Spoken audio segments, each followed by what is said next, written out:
Vous savez, je n'ai jamais été friand des conflits.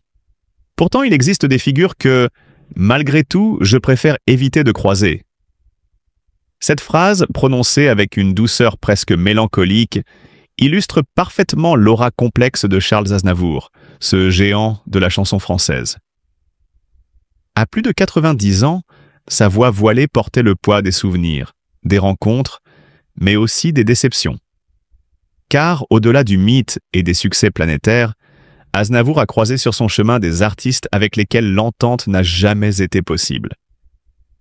Aujourd'hui, nous allons plonger au cœur de ce carnet d'adresses invisibles, dénouer les fils tendus des rivalités, des désaccords et des non-dits. Voici le récit captivant des 5 personnalités que Charles Aznavour ne pouvait tout simplement pas voir en peinture. Numéro 1, Gilbert de Bécaud. Dans l'effervescence parisienne d'après-guerre, un jeune Charles Aznavour côtoyait déjà les promesses d'une nouvelle scène musicale. Parmi ces figures, Gilbert de Bécaud se distinguait par son charisme volcanique et son sens du spectacle presque théâtral. Leur début, presque fraternel, laissait augurer d'une collaboration fructueuse. Pourtant, derrière les éclats de rire et les longues nuits d'écriture, la tension s'immisça. Bécaud imposait un tempo rigide, presque militaire, tandis qu'Aznavour cherchait l'âme, le souffle juste avant le mot, la nuance qui ferait vibrer le cœur. Leur opposition stylistique, loin d'être un simple désaccord artistique, devint vite une fracture invisible. Une soirée marqua ce divorce silencieux. Lors d'un gala, Bécaud prolongea sa prestation, dévorant le temps accordé à Aznavour sans ciller. Ce geste, muet mais lourd de sens, c'est là une rivalité qui jamais ne se démentit. Numéro 2, Johnny Hallyday. L'opposition entre Aznavour et Johnny Hallyday symbolise à elle seule la fracture générationnelle et esthétique de la chanson française. D'un côté, Johnny, jeune roi du rock, symbole de rébellion et d'énergie brute. De l'autre, Aznavour, maître de la poésie subtile et du raffinement mélodique. Leur première rencontre en 1963 fut un choc pour le public. 2 univers, 2 langages artistiques, 2 manières d'habiter la scène. Derrière la scène, pourtant, cette différence se mua en froide distance. Aznavour, perplexe face à l'émergence du rock, le qualifiait de simple mode passagère, tandis que Johnny voyait dans la tradition d'Aznavour une forme d'immobilisme. Leur coexistence sur scène lors d'un gala de charité dans les années 70, où Johnny prolongea son show au détriment d'Aznavour, illustre à quel point leurs visions étaient incompatibles.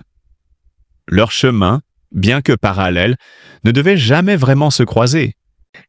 Fois numéro 3, Françoise Hardy.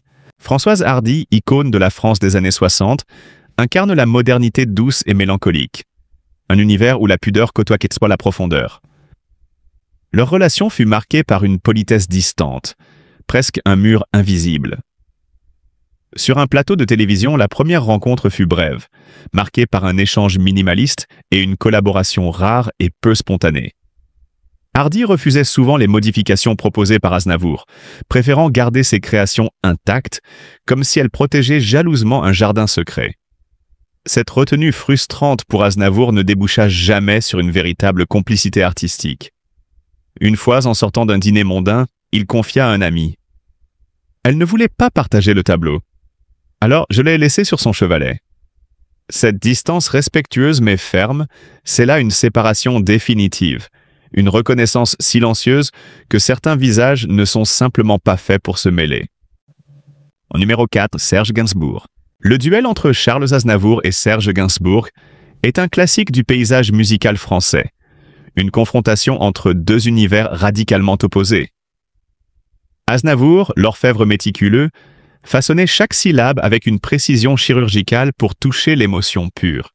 Gainsbourg, quant à lui, provocateur insatiable, explorait les zones d'ombre, bousculait les codes et cherchait à choquer pour mieux fasciner. Leur premier face-à-face, sur un plateau télévisé à la fin des années 60, fut un choc de style et d'attitude.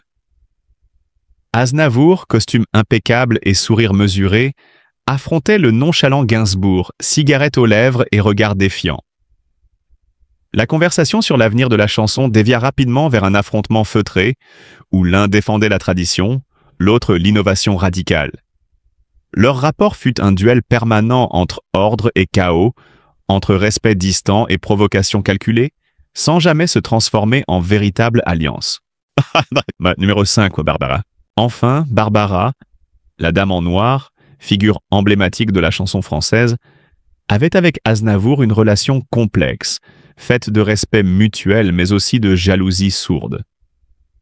Tous deux maîtres dans l'art de la chanson intime, ils partageaient une scène et un public, mais jamais une vraie complicité.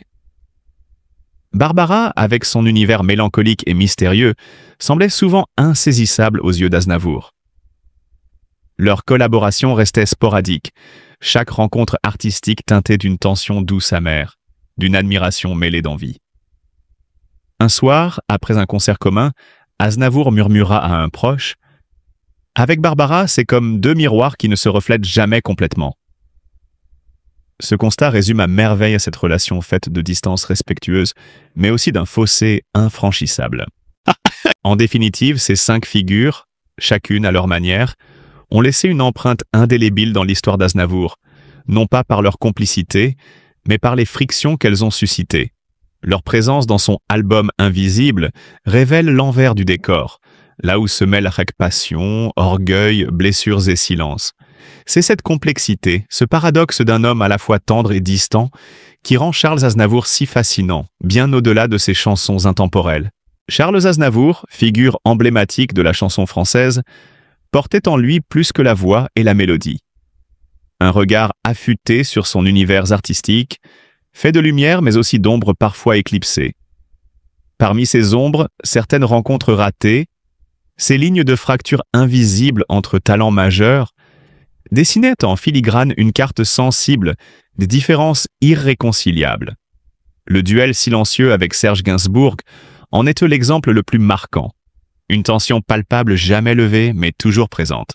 Gainsbourg, maître incontesté de la provocation, affirmait avec une audace sans compromis que l'art devait heurter, choquer, bousculer les consciences, faire éclater les convenances.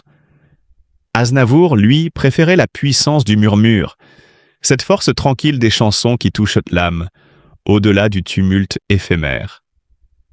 Ce désaccord fondamental qui aurait pu être la source d'un conflit public resta confiné dans un silence poli, une frontière invisible où chacun s'éloigna sans bruit. Ils se recroisèrent, certes, dans les coulisses feutrées des hommages ou remises de prix, mais le rituel resta immuable. Poignées de mains brèves, regards échangés, puis chacun regagnait son cercle, sa rive. Un épisode marquant illumina cette distance. Lors d'un dîner chez un producteur, Gainsbourg, fidèle à son goût pour la mise en scène théâtrale, improvisa une chanson satirique, caricaturant les styles des grands chanteurs français, y compris celui d'Aznavour. L'assemblée éclata de rire, mais derrière son sourire, Charles perçut une coupure glacée, une distance mise en lumière sans phare. Il peignait ses chansons avec des couleurs qui ne sont pas dans ma palette, dira-t-il plus tard. Une formule polie qui trahissait pourtant un fossé infranchissable, une absence de pont entre deux univers créatifs. Cette posture n'était pas isolée. Parmi les figures qui jalonnèrent son parcours, Enrico Maías représentait une autre forme de dualité. Ils partageaient une origine méditerranéenne, un goût pour les mélodies teintées d'exil et de nostalgie, et pourtant leur relation évolua vers une dichotomie presque symptomatique. Leur première rencontre, dans les années 60, fut chaleureuse, à l'arrière-scène d'une émission de radio. Aznavour, sincère, félicita le jeune Enrico pour son interprétation vibrante de « Dieu mon pays ». « Vous chantez avec le cœur », lui dit-il. Cette complicité sembla prometteuse, renforcée par des échanges d'anecdotes, des dîners partagés, une admiration mutuelle teintée d'une certaine tendresse. Aznavour appréciait la lumière qu'Enrico dégageait sur scène, cette capacité à embarquer le public dans une fête familiale, chaleureuse et spontanée. Mais cette admiration cohabitait avec une réserve profonde. Aznavour, homme de rigueur et de discipline, considérait la scène comme un sanctuaire où chaque geste, chaque note devait être calibrée, répétée, maîtrisée. Enrico, plus libre, moins contraint par les horaires, improvisait, prolongeait les échanges avec le public, parfois au risque de perturber le planning. Lors d'une tournée caritative, ce déséquilibre explosa. Enrico ajouta spontanément 3 chansons non prévues, contraignant l'organisation à raccourcir le passage d'Aznavour. En coulisses, Charles ne fit aucune remarque, mais, dans l'intimité de sa loge, il nota simplement dans son carnet « J'aimais sa lumière, mais elle m'éblouissait trop ». Cette phrase cristallise tout. Un mélange d'admiration et d'incompatibilité, un écart entre la chaleur instinctive et la distance méthodique. Au fil du temps, leurs rencontres devinrent rares, cordiales mais distantes, comme si cette relation avait été encadrée puis enfermée dans un tiroir oublié. Pour Aznavour, Enrico Macias resta un souvenir lumineux, mais gardé à bonne distance, un fragment de vie à contempler sans jamais vraiment se replonger.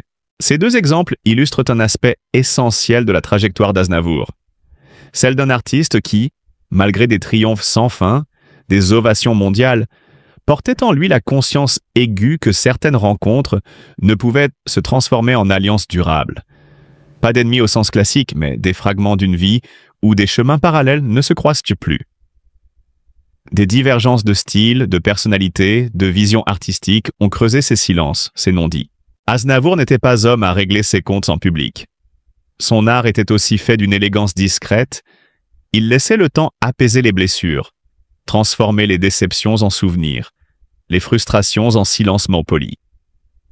Reconnaître que certaines combinaisons humaines ne donnent jamais la lumière espérée, voilà une vérité amère qu'il accepta avec sagesse. Peut-être que ces absences, ces zones d'ombre dans son univers, étaient en réalité la clé de son équilibre, des contrastes nécessaires qui rendent la lumière plus intense, la couleur plus profonde. Jusqu'au dernier souffle, il garda cette pudeur digne. Il ne chercha ni à effacer ni à exposer ses chapitres inachevés. Lorsqu'on lui demandait, il se contentait d'un sourire énigmatique et d'une phrase simple, presque lapidaire. « Non, en peinture, je ne peux pas. » Jamais ils ne se reparlèrent.